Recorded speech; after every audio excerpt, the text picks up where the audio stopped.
Assalamualaikum warahmatullahi wabarakatuh. Kami dari kelas 11 MPLB 3 kelompok 5 Viradesa akan mempersembahkan video praktik rapat.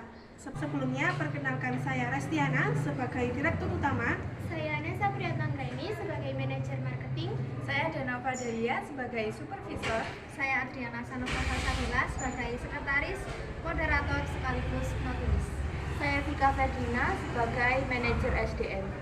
Sekian, selamat menyaksikan.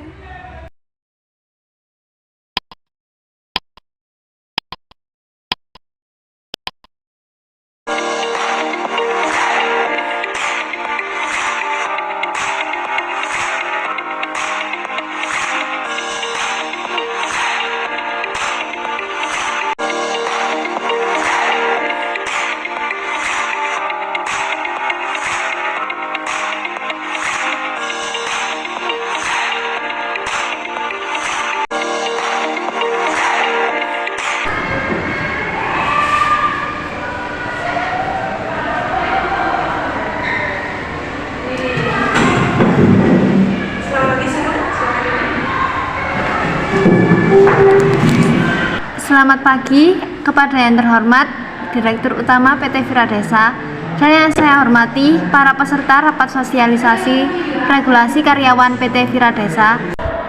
Selanjutnya akan disampaikan oleh Direktur Utama. Sebelumnya saya ucapkan terima kasih kepada Adriana selaku Sekretaris untuk kesempatan pembukaan rapat kali ini. Baik, jadi di kesempatan kali ini seperti yang sebelumnya apa yang kita bahas yaitu mengenai penyusunan regulasi karyawan pasca pandemi. Mengingat hal ini sangat penting, maka rapat ini perlu dilakukan. Baik, langsung saja kita sebelum kita masuk ke pembahasan kita lebih lanjut, alangkah baiknya kita sedikit menyentuh peningkatan ekonomi pasca pandemi. Kenapa harus kita sentuh materi ini? Karena saya rasa masalah ekonomi juga berpengaruh di instansi kita. Melihat bahwa peningkatan ekonomi pasca pandemi ini semakin periode semakin meningkat. Maka dari itu bagaimana kita memanfaatkan peningkatan kali ini, yaitu kita harus mengoptimalkan kualitas produk kita sehingga pemasukan yang didapatkan oleh manajer itu semakin meningkat pula. Jadi kita harus gencar-gencar memperbaiki kinerja para karyawan.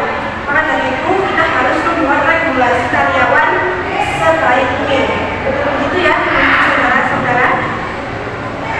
Baik, selanjutnya yaitu meningkatkan produksi atau kinerja karyawan kita selama pandemi, naik turun ya, kadang naik, kadang turun, kadang naik pula.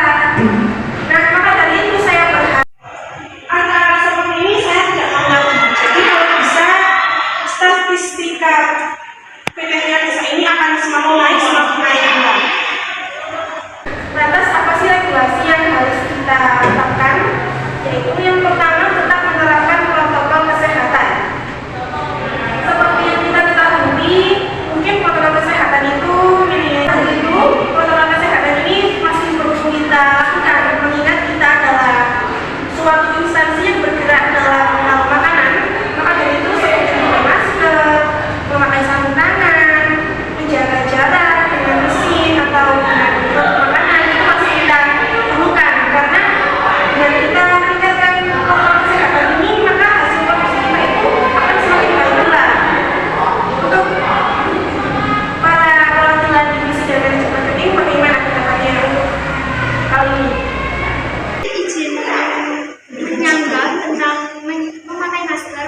Apakah perlu memakai masker di dalam ruangan? Sedangkan kita tahu sendiri bahwa di perusahaan makanan pastinya ruangan itu sangatlah tertutup dan banyak sekali mesin-mesin yang panas dan akhirnya pengap dan susah untuk bernafas.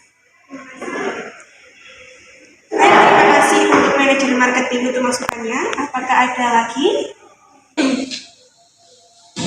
Menurut saya, memakai masker tetap perlu dilakukan karena di instansi atau bidang makanan yang memerlukan kehigienisan. Terima kasih. Baik, terima kasih atas masukan dari supervisor dan manajer marketing. Menurut saya juga masih perlu dilakukan ya memakai masker ini, karena mengingat kita bergerak dalam frozen food, jadi pastinya Nah, seperti ini merupakan kondisi instansi kita selama pandemi kemarin.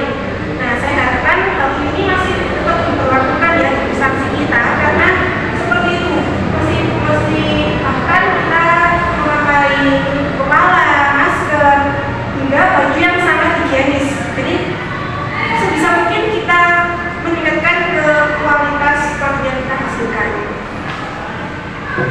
Yang kedua yaitu kedisiplinan jam masuk kerja, yaitu hal ini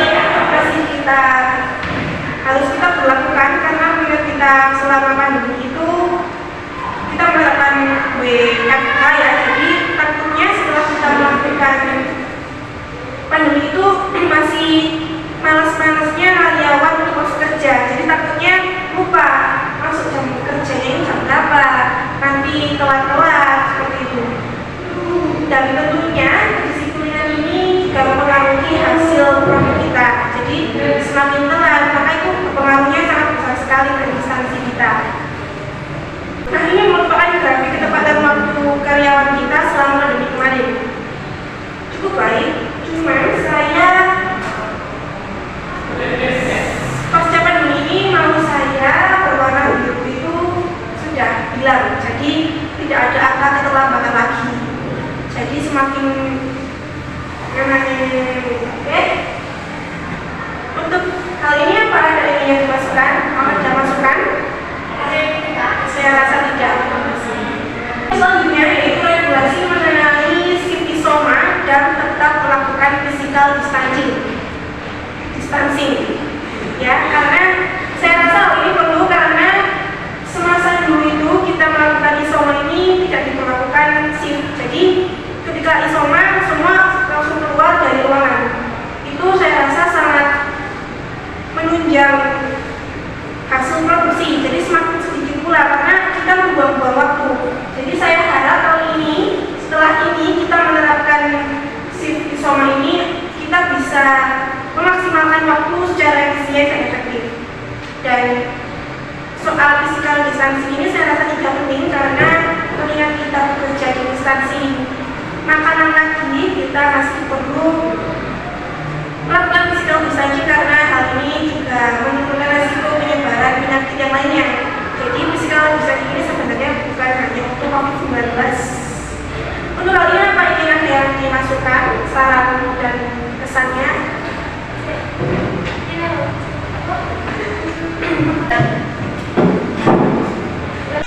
mengapa di perusahaan kita tetap menerapkan physical distancing, sedangkan kita sudah memasuki pasca pandemi?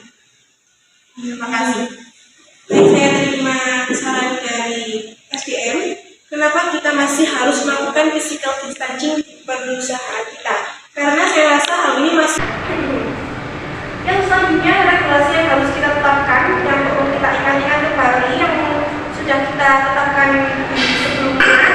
di periode sebelumnya, kita harus tetap melaksanakan yang namanya fasilitas asuransi kesehatan. Kenapa kita perlu memberikan fasilitas asuransi kesehatan ini kepada karyawan? Yaitu hal ini sangat berpengaruh terhadap kinerja karyawan. Jadi hal ini itu bermanfaat untuk jaminan pada karyawan mengenai pengobatan, perawatan rumah sakit, hingga biaya obat-obatan. Jadi di sini juga perlu saya tegaskan kembali bahwa ketika terjadi suatu kejadian yang menyebabkan karyawan masuk ke rumah sakit atau hal yang lainnya, tapi bukan disebabkan oleh kinerja di perusahaan kita, saya perlu tegaskan kembali bahwa asuransi dipotong 50%. Jadi kita tidak